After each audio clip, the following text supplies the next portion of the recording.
Hello class. तो कैसे हैं आप सभी लोग। स्वागत है आप सभी का एक और नई वीडियो में, जिसमें आज हम लोग करने जा रहे हैं ओमिशन ऑफ द। ओमिशन का मतलब कहाँ कहाँ पर इस द डेफिनेट आर्टिकल को अमिट कर दिया जाता है, यानी कहाँ कहाँ पर इसका यूज़ नहीं किया जाता है, उसके बारे में आज हम लोग जानेंगे। क्योंकि इसका यूज़ जहाँ जहाँ पर किया जाता है इसको हम लोगों ने पिछली 2 क्लासेस में जान लिया था, जिसमें एक क्लास में मैंने आपको इंट्रोडक्शन पढ़ाया था दा का, और दूसरे में मैंने आपको इसके यूजेस भी बताए थे। तो अब हमको ये जान लेना है कि इसका यूज़ कहाँ कहाँ पर नहीं होता है। उसके बाद हम लोग जान लेंगे कि दिस दैट दिस दोस्त के बारे में, और उसके बाद हम लोग इस चैप्टर को ख़त्म करेंगे। तो चलिए चलते हैं, देर नहीं करते हैं, पढ़ते हैं अपनी book a practical English grammar.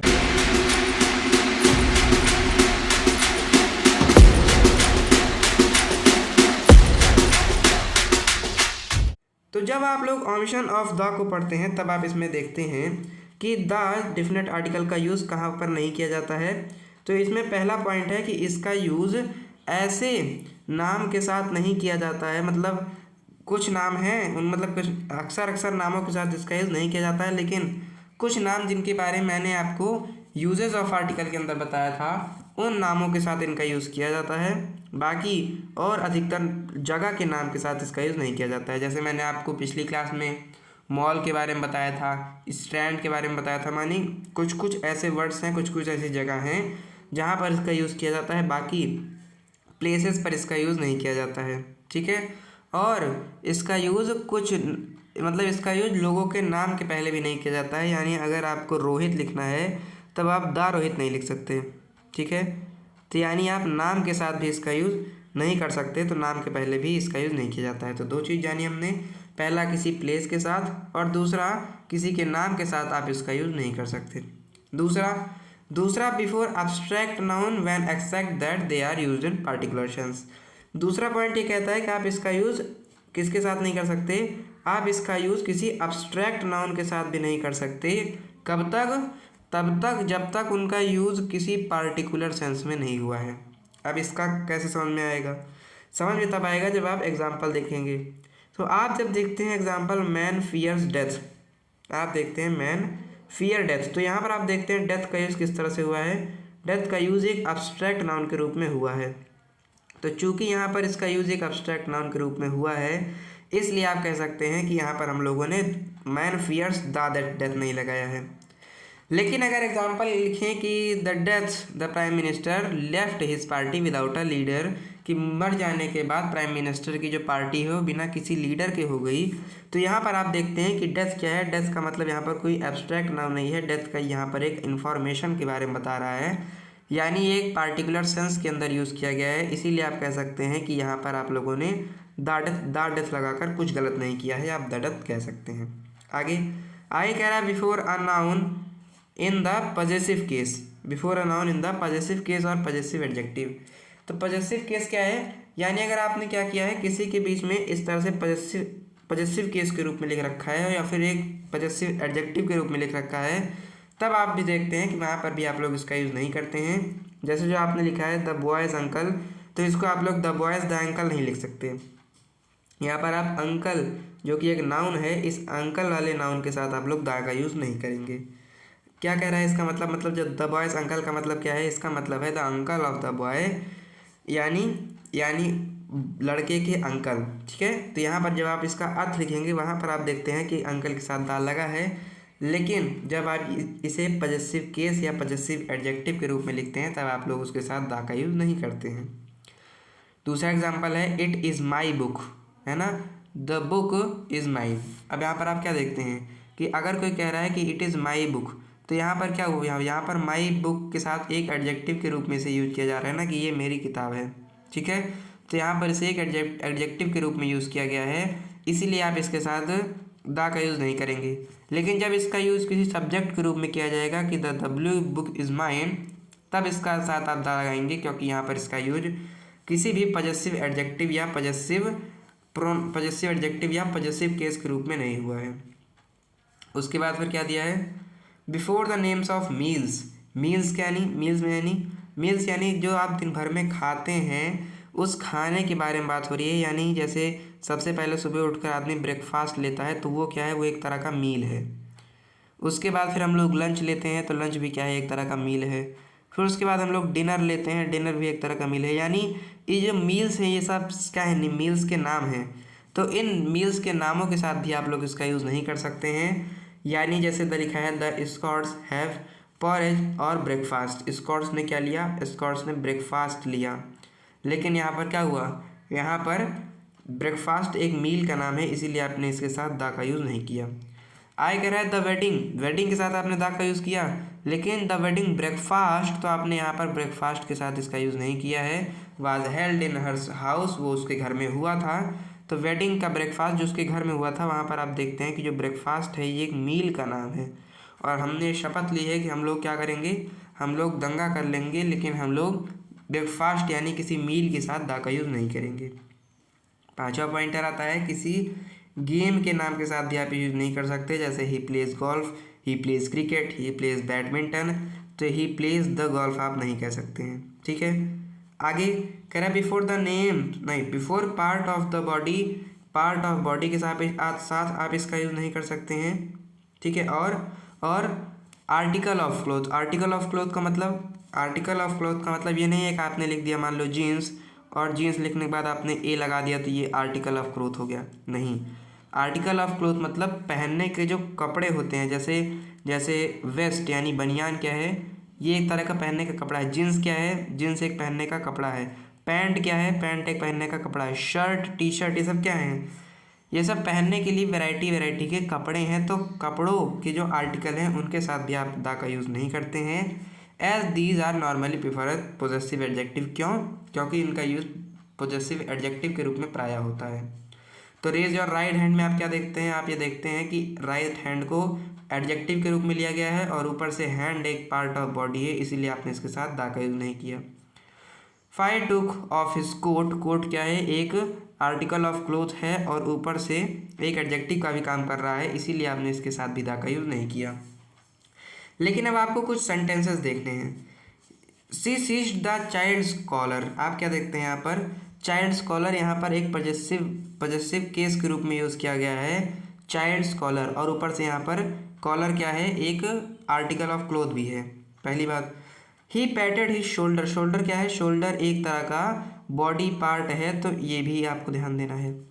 कह रहा है the brick hit John's face, जो ईंट थी वो जॉन के चेहरे पर आकर लग गई। फेस क्या है, फेस भी एक बॉडी पार्ट है।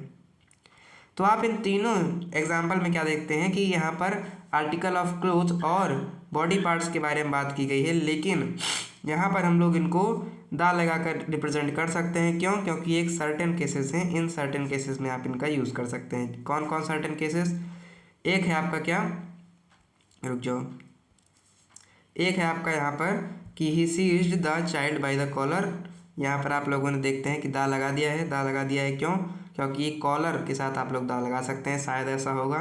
ही patted on the shoulder, shoulder के साथ भी दा लगा सकते हैं। यानी ये जो तीन सर्टेन वाक्य हैं, ये तीन सर्टेन सेंटेंसेस हैं, इनको आप लोगों को याद कर लेना है। जैसे द फेस, तो जैसे कौन कौन से भाई, मैं भी याद कर लेता हूँ, एक है आपका कॉलर, एक है आपका फेस, और एक है आपका शोल्डर। इन तीन के साथ आप लोग दा का यूज़ कर सकते हैं। ठीक है, अब आपको क्लियर होगा। आगे कह रहा है कि जब भी आप किसी पैसिव, मतलब जब भी आप किसी सेंटेंस को पैसिव वॉइस में लिखेंगे, तब भी आप उसके साथ क्या नहीं कर सकते, तब आप उसके साथ वो लगा देंगे, आर्टिकल लगा देंगे। जैसे जो हेड है, ये क्या है, हेड है, हैंड है, ये सब क्या है, ये सब पार्ट ऑफ बॉडी है, लेकिन चूंकि ये पैसिव केस में लिखे गए हैं, इसीलिए आप इसके साथ क्या करेंगे, लगा देंगे। ये इतना आप एक पॉइंट जान सकते हैं। इस पॉइंट में हमने क्या जाना, हमने जाना कि हम लोग बॉडी पार्ट्स के साथ और आर्टिकल ऑफ क्लोथ्स के साथ नाम नहीं लगाते हैं, दा नहीं लगाते हैं, लेकिन कुछ सर्टेन केसेस में और पैसिव वॉइस के फॉर्म में हम लोग इसके साथ दा लगा सकते हैं। ठीक है, आगे कह रहा है कि note that in some European language the definite article is used before indefinite plural nouns. अगर आपके पास कोई नाउन है और उसको आपने प्लूरल फॉर्म में कर दिया है, तब आप उसके साथ में क्या लगा सकते थे, यूरोपियन लैंग्वेज में दा को लगा सकते थे। लेकिन आपको नीचे कुछ जो सर्टेन सेंटेंस दिए गए हैं, इन सर्टेन सेंटेंसेस के साथ you can't use the definite article दा, इनके साथ आप लोग डेफिनेट आर्टिकल दा का यूज़ नहीं कर सकते हैं। जैसे एग्जांपल दे रखा है वुमेन का, तो वीमेन में आप क्या देखते हैं, वीमेन में आप देखते हैं कि MEN लिखकर इसको प्लूरल कर दिया गया है, लेकिन फिर भी आपने इसके साथ दा का यूज़ नहीं किया है। क्यों, आगे बताऊंगा।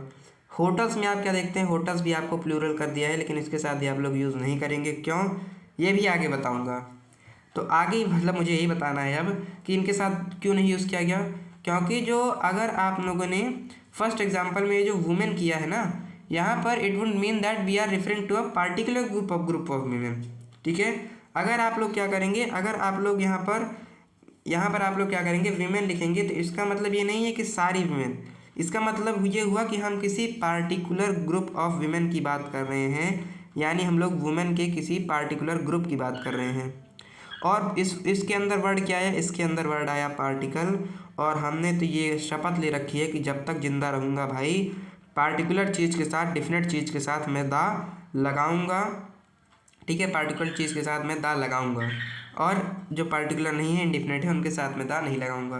तो चूंकि यहाँ पर विमेन कर देने से आपको क्या हो जाएगा, यहाँ पर विमेन कर देने के कारण यहाँ पर विमेन कर देने के कारण ये पार्टिकुलर हो जाएगा, तो इसके साथ आपको दा लगाना पड़ेगा। इसीलिए हम लोग क्या करते हैं, इसीलिए हम लोग इन सेंटेंस के साथ दा नहीं लगाते हैं। समझ गए। मैं फिर बता देता हूँ कि कोई भी प्लूरल, जैसे कोई भी नाउन अगर वो प्लूरल फॉर्म में कर दिया गया है तो उनके साथ आप दा लगाते थे। ठीक है, दा उसके साथ लगाते थे, लेकिन यहाँ पर जैसे कह रहा है that in English the is never used in this way, लेकिन कह रहा है कि आप उसके साथ लगा सकते थे। लेकिन आप यहाँ पर क्या देख रहे हैं, आप यहाँ पर देखते हैं कि लगा सकते थे, लेकिन यहाँ पर विमेन कर देने से डिफरेंट हो जा रहा है, और डिफिनेट आर्टिकल के अंदर आप लोग दा का यूज़ करते हैं, तो इसका मतलब यहाँ पर आपको बिना कारण से दा लगाना पड़ जाएगा। इसीलिए आप लोग यहाँ पर दा का यूज़ नहीं करेंगे। फिर बता देता हूँ भाई, मुझे लग रहा है तुमको नहीं समझ में आ रहा है, क्योंकि मैं समझा नहीं पा रहा हूँ ना। जब तक मैं समझा नहीं पाऊँगा तब तक मैं हटूँगा नहीं यहाँ से। देखो क्या कह रहा है, अगर कोई भी नाउन है और उसको प्लूरल फॉर्म में कर दिया गया है। ठीक है, अगर कोई भी नाउन और उसको उसके प्लूरल फॉर्म में कर दिया गया है, तो अगर कोई भी नाउन को उसके प्लूरल फॉर्म में कन्वर्ट कर दिया गया है, यानी अगर हमारे पास एग्जांपल में नाउन है वुमेन का, ठीक है, और हम क्या देखते हैं, हम देखते हैं कि इस एग्जांपल के अंदर वुमेन को किस फॉर्म में कर दिया गया है, वुमेन को बदल कर एक फॉर्म में कर दिया गया है विमेन की, विमेन। ठीक है, और हम लोगों को ये पता है कि यहाँ पर जो विमेन है ये एक पार्टिकुलर ग्रुप के बारे में सजेक्ट कर देगा, तो यहाँ पर हमको दा लगाना पड़ जाएगा, यहाँ पर हमको दा लगाना पड़ जाएगा।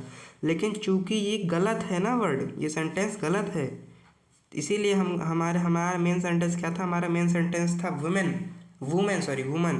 वुमन हमारा मेन सेंटेंस था, और ये सेंटेंस एक वुमेन को सजेस्ट कर रहा है। इसके साथ हमको ए या एन लगाना चाहिए, है ना, इसके साथ हमको ए या एन लगा देना चाहिए। लेकिन चूंकि नियम कह रहा है कि अगर हमने इसमें MEN लगा दिया तब आपको क्या हो सकता है, तब आप लोग दा लगा सकते थे, लेकिन इनके साथ नहीं लगाएंगे, ये आपका एक्सेप्शन है। ठीक है, हमारा नियम ये कह रहा है कि अगर आप क्या कर रहे हैं, अगर आपने किसी नाउन को प्लूरल कर दिया है तब आप लोग उसके साथ दा लगा सकते हैं, लेकिन इन दोनों सेंटेंस में आप नहीं लगाएंगे। क्यों, क्योंकि इन दोनों लगा देने के बाद ये एक पार्टिकुलर ग्रुप ऑफ वुमेन हो जा रहा है। ठीक है, जैसे वुमेन आर एक्सेप्टेड और बिग होटल्स, इन दोनों में आप क्या देखते हैं कि इनको प्लूरल कर दिया गया है, और प्लूरल कर देने से ये डिफिनेट रूप को पा लिए हैं। लेकिन चूंकि ये एक सिंगल की बात कर रहे हैं, इसीलिए क्या है, इसीलिए आप इसके साथ दा का यूज़ नहीं करते हैं। अब कह रहा है कि आखिरी पॉइंट है कि नेचर वेयर इट मीन्स। ठीक है, नेचर, जैसे नेचर का क्या मतलब हो सकता है, नेचर का मतलब हो सकता है स्वभाव ही तो हो सकता है, नेचर का मतलब हो सकता है स्वभाव। ठीक है, लेकिन नेचर का मतलब जब स्वभाव होगा तब आप इसके साथ दा लगाएंगे। लेकिन अगर नेचर का मतलब होगा स्पिरिट क्रिएटिंग का बात होगा, नेचर का मतलब किसी की आत्मा सज्जनता की बात होगी, या फिर motivating the world of plant and animal, किसी प्लांट या एनिमल के वर्ल्ड के बारे में कुछ ज्ञान देना होगा, तब आप लोग क्या करेंगे, तब आप लोग इसके साथ नेचर के साथ दा का यूज़ नहीं करेंगे। जैसे if you interfere the nature you will suffer for it. तो अगर यहाँ पर आप देखते हैं कि जो वर्ड नेचर है, यहाँ पर वर्ड नेचर का मतलब क्या है, यहाँ पर नेचर वर्ड का अर्थ है यही motivating the world of plant and kingdom, यहाँ पर प्लांट्स की बात की जा रही है, इसीलिए आप इसके साथ दा का यूज़ नहीं करेंगे। ठीक है, इस स्लाइड को मैं दोबारा बता देता हूँ। पहले ही स्लाइड में आपको, पहले बी वाले पॉइंट में आपको कहा गया कि जब भी किसी सिंगुलर है और उसको प्लूरल कर दिया गया है ना उनको, तब वो आपको ऐसा लगेगा कि उसमें क्या करना है, उसमें दा लगाना है, लेकिन दा लगाया नहीं जाएगा। जैसे एग्जांपल में आप देखते हैं कि वुमेन को वेमेन कर दिया गया है, तो यहाँ पर ये एक पार्टिकुलर चीज़ के बारे में बता रहा है, तो यहाँ पर दा आपको लगाने का मन करेगा, लेकिन दा लगाने का नहीं है, बुलाती है मगर जाने का नहीं है। ठीक है। नेचर में आपसे कह रहा है कि नेचर का अर्थ जब किसी स्पिरिट क्रिएटिंग के लिए होगा और वर्ल्ड ऑफ मतलब प्लांट के बारे में होगा, तब आप लोग दा का यूज़ नहीं करेंगे। अन्यथा नेचर का मतलब अगर कुछ और होगा तब वहाँ पर आप लोग दा का यूज़ करेंगे। अभी तक हमने क्या पढ़ा, इस सब को मैं यहीं पर समराइज़ कर देता हूँ। अब इस सब को मैं यहीं पर लिख डालता हूँ, बता डालता हूँ, उसके बाद हम लोग क्लास को एंड करेंगे। तो इसके अंदर हमने क्या देखा, इसके अंदर पहले तो इसे मिटा दूँ और इसको सही से कर दूँ। ठीक है। इसके अंदर हमने क्या देखा, इसके अंदर हमने देखा, रुक जाओ, ठीक है। तो इसके अंदर हमने देखा कि इसको कहाँ कहाँ पर ओमिट किया जाता है, नेम्स ऑफ प्लेस के साथ, ठीक है, एक्सेप्ट पिछली क्लास। उसके बाद एब्स्ट्रैक्ट नाउन के साथ, जहाँ पर इनका यूज़ पार्टिकुलर सेंस के लिए हुआ है। ठीक है, इन सबको मैं लिख देता हूँ कि नंबर एक बात हमने क्या जानी, नंबर एक बात हमने ये जानी कि इसको कहाँ पर किया जाता है। पहले मेन चीज़ लिख देता हूँ, आज की क्लास का गोल हमारा क्या था कि द इज़ ओमिटेड, है ना, रुक जाओ, मेन क्लास का गोल था कि the is omitted, the is omitted,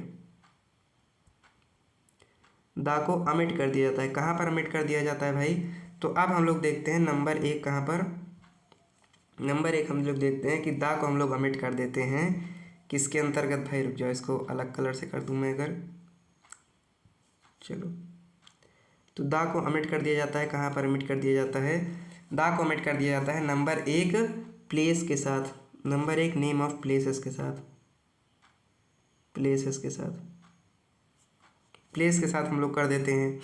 ठीक है, उसके बाद फिर प्लेस के साथ हम लोग इसको अमिट कर देते हैं। दूसरा एब्स्ट्रैक्ट नाउन के साथ कर देते हैं, लेकिन नियम यह है कि एब्स्ट्रैक्ट नाउन जो है वो किसी पार्टिकुलर सेंस में ना हो। ठीक है, तो एब्स्ट्रैक्ट नाउन के साथ आप लोग कर देते हैं,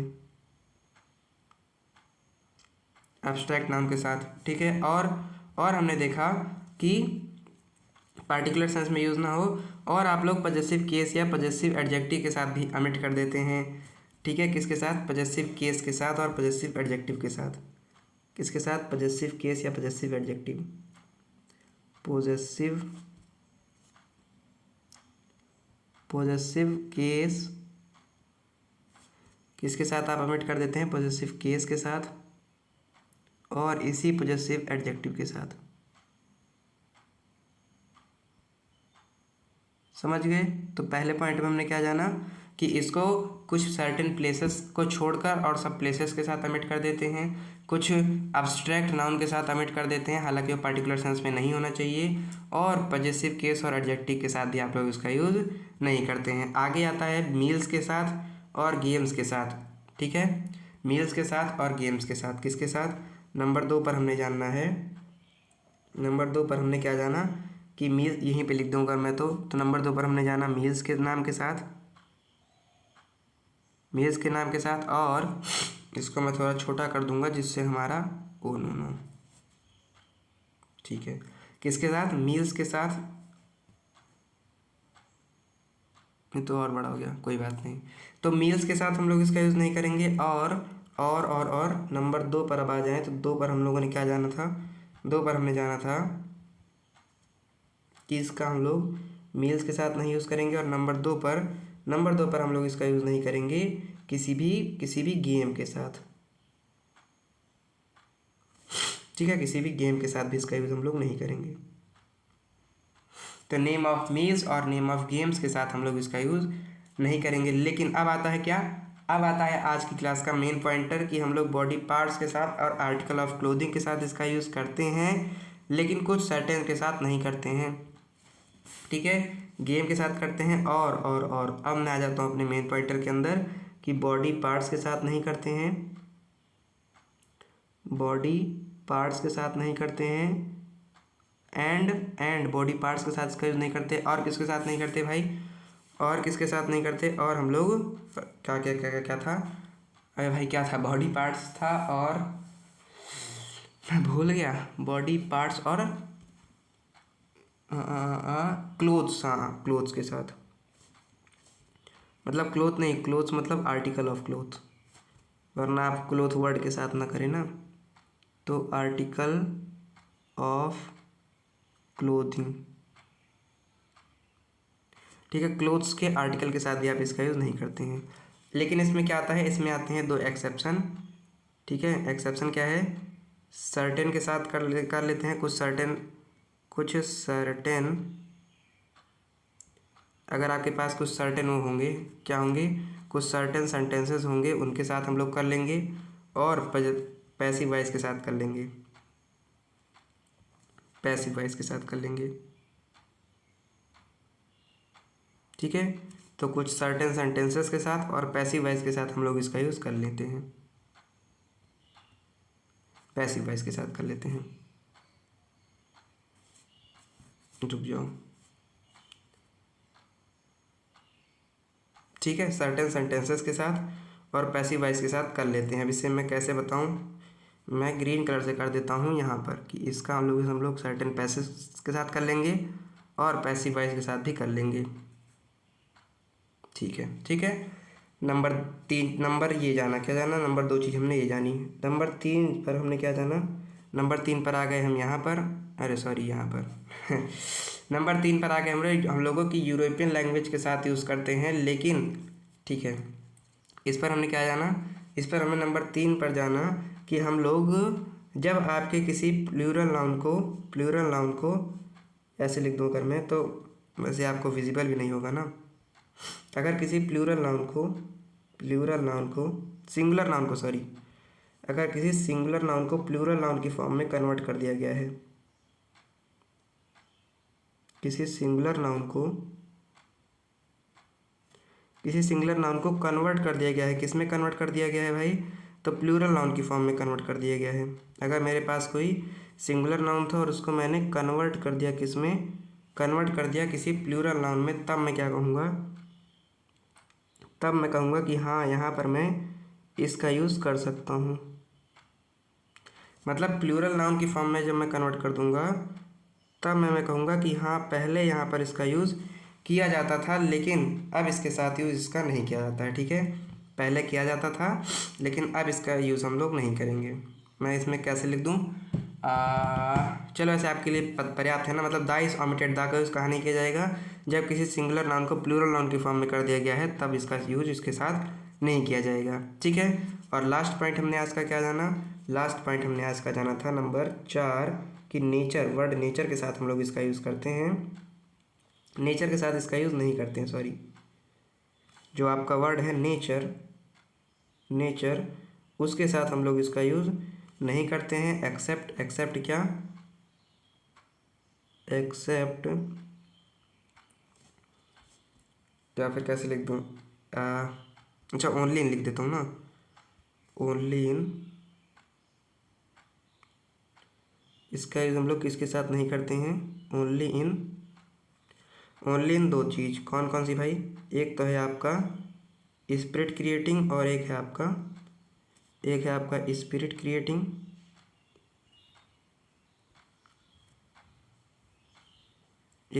क्रिएटिंग,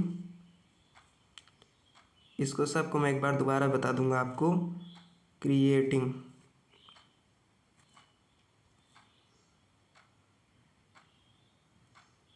यानी अगर किसी की सज्जनता उज्जनता की बात करेंगे तब हम लोग नहीं करेंगे, और प्लांट किंगडम की बात करेंगे, प्लांट और एनिमल किंगडम की बात करेंगे तब भी हम लोग इसके साथ यूज़ नहीं करेंगे, एनिमल किंगडम, ठीक है।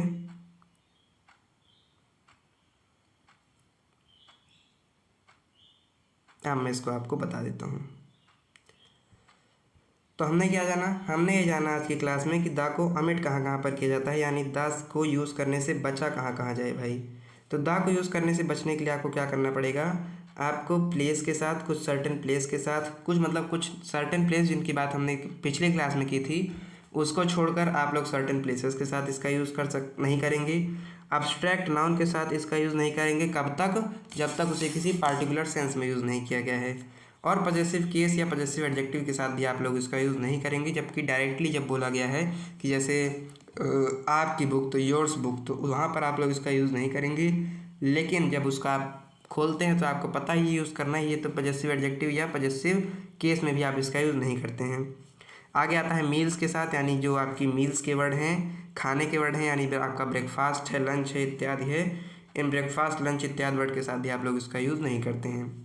आगे आता है गेम्स के साथ भी आप लोग इसका यूज़ नहीं करते हैं।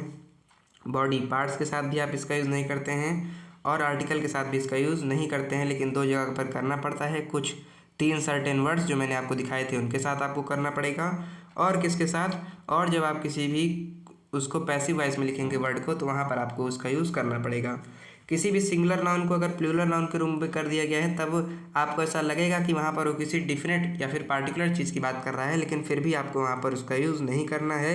और लास्ट पॉइंट हमने आज जाना था कि नेचर के साथ भी हम लोग इसका यूज़ नहीं करते हैं। कहाँ कहाँ पर, जब इनका यूज़ किसी स्पिरिट क्रिएटिंग, किसी के साथ जनता इत्यादि पर बात छेड़ी गई है, तब वहाँ पर आप लोग नहीं करेंगे। और जब किसी प्लांट की बचाने की बात या किसी एनिमल को बचाने की बात में नेचर का यूज़ किया गया है, वहाँ पर आप लोग इसका यूज़ नहीं करेंगे। आज की क्लास में हमने ये देखा, आज की क्लास में हमने ये जाना। इसको पीछे वाली स्लाइड को भी मैं क्या करता हूँ, एक बार खाली कर इसकी भी बढ़िया सी फ़ोटो खींच लेता हूँ। ठीक है, तो आपके नोट्स तैयार हो चुके हैं। तो आज की क्लास के लिए कोई एक्सरसाइज आपकी एक्सरसाइज 1 वाली बुक में नहीं है। कैसे नहीं है मतलब मैं आपको इसके बारे में बता दूं, तो ओमिशन ऑफ द के अभी हम लोग एक क्लास और लेंगे ओमिशन में, जिसमें हम लोग ये जानेंगे कि कुछ सर्टेन वर्ड्स के अंदर आपका मतलब ओमिशन यहाँ पर हमने जान लिया ओवरऑल कहाँ कहाँ नहीं होता है। अब कुछ और स्पेसिफिक हम लोग और डीप में जाकर पढ़ेंगे कि आधा और कहाँ पर यूज़ नहीं किया जाता है, उसके बारे में मैं एक और क्लास लूँगा। और उसके बाद फिर हम लोग दिस दैट दीज दोस्त के बारे में पढ़ेंगे, और उसके बाद फिर हम लोग खूब सारी प्रैक्टिस करेंगे। ठीक है, तो आज के टॉपिक के लिए आपकी एक्सरसाइज 1 वाली बुक में कोई भी टॉपिक नहीं है, कोई भी एक्सरसाइज नहीं है। तो आशा करता हूँ आपको आज की क्लास अच्छी लगी होगी। तो धन्यवाद आप सभी का अभी तक इस वीडियो में बने रहने के लिए। आपको इस टॉपिक से रिलेटेड जो भी डाउट है उसको आप लोग कमेंट सेक्शन में पुट कर सकते हैं। बाकी मैं मिलता हूँ आपको इंग्लिश ग्रामर की नेक्स्ट क्लास में, जिसमें हम लोग ओमिशन के बारे में और अच्छे से जानेंगे और डीप में जानेंगे। तब तक के लिए बहुत बहुत धन्यवाद।